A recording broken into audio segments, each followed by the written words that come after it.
we've got to start with Patrick Mahomes and the situation with the Kansas City Chiefs. Heartbreaking. Although we must point out, recording this, we don't know the extent of the injury, but we know it's not good. We know Mahomes is going to be out for a prolonged period of time. It is a heartbreaker for the Chiefs, and he's been, banged up for the last couple of weeks as well. And we've seen that. This is an altogether different situation. How bad is this for the Kansas City Chiefs prospects? Is this terminal for them, do you think? Even if he's missing 4 or 5 games, then comes back, is it going to be critical enough for them to knock him off the tracks? Quick answer, yes. It's detrimental to the team. And I say the biggest concern for this team for me in the beginning of the year was Patrick Mahomes took too many hits. Right. He tried to extend plays down the field. He was getting hit too much. Now, he got hurt on a quarterback sneak.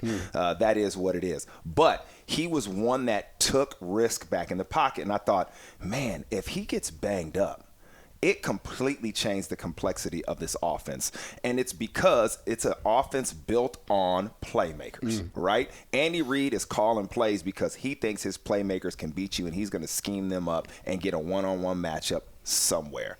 Now, you got to have a guy who can deliver the ball and have tremendous arm talent like Pat Mahomes does. They're not a balanced team. They're not running the ball well. They're not playing complementary football as far as what they do on defense. So it's all about Pat Mahomes. Do you think, hearing this theory, that a lot of coordinators are working out Andy Reid's offense 5, 6, 7 weeks into the season? They always start strongly, but and I know they've been knocked with injuries as well. Yeah. Obviously, Tyreek Hill was out for a long time, Sammy Watkins as well. But a lot of critics of Andy Reid say he will surge at the beginning, but you can work out the offense midway through the season. There's some truth to that, and it's because people know Andy Reid. He's been around so long. People know his go-to moves, right? But it's all about, can you stop the talent? You might know what I want to do, but can you cover Tyreek Hill one-on-one when or can you get Travis Kelce? Do you got somebody who can defend him? Most of the time, his chess pieces are winning. That's why Sammy Watkins was so important. You gives him a third-tier guy that can go out and just destroy you if you try to cover him one-on-one, and he breaks tackles. So, yeah, they know what he's doing, but if he's got all his chess pieces, he's still beating you. But right now, he doesn't. Are you surprised that they called that play, given the fact that he's had a knock in recent weeks and clearly not 100%? They called a quarterback sneak. No. Put him in the line of fire then. No, you can't play scared out there. I mean, you're out there and you're in harm's way every down. It's just the game. You can't be a scared play caller, especially when there isn't an injury. Like if he comes back, you're not calling a quarterback sneak. I mean, how many times was Tom Brady doing that? He was famous for the quarterback sneak, and that's Tom Brady. You just call the play because it's there, and you're trying to have success. Now it looks like we second-guess the call now because of the outcome, but you just got to call the game the way you see it. So, again, it entirely depends on the length of the injury. If Mahomes is out for the season, forget about it. That presumably is then done. But if he's missing, let's say, conservatively, 4 or 5 weeks of the season, as a minimum, is that game over for the Chiefs?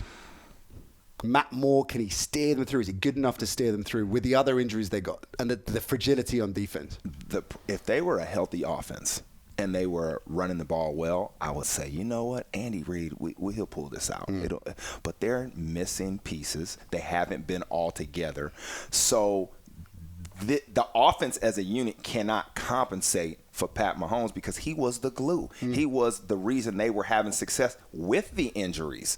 So, like I said, they need to go back. And, hey, Andy Reid is great at this.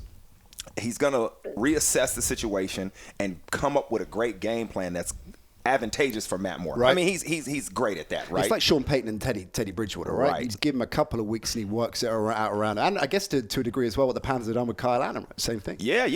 Let's not second guess these guys who've been doing it a long time. Right. They can go in and make things happen, but it's not going to look the same. Like I said, my biggest concern is the balance of the team. They are not playing balanced football, and what I mean is they're playing too much defense. Like, I wish they were establishing a run and giving that defense, keeping them off the field. That would be the best defense is less defense. And I just think that sometimes they score too fast, and Andy Reid is not playing a game plan that's advantageous to what Steve Spagnuolo wants to do. And that's always kind of been his knock. It's always kind of been what they said about Andy Reid as far as his play calling. He needs a defensive coordinator that kind of can help him game plan the whole game instead of just being an offensive-minded guy. And I think that that's going to be a problem. I think that you need, when you have your all-star guy go out, you need to be a balanced team, and they're just not. Hope you enjoyed the Nat Coombs Show presented by Paddy Power Fantasy. There's plenty more where that came from. Just click subscribe to ESPN UK and you won't miss a trick.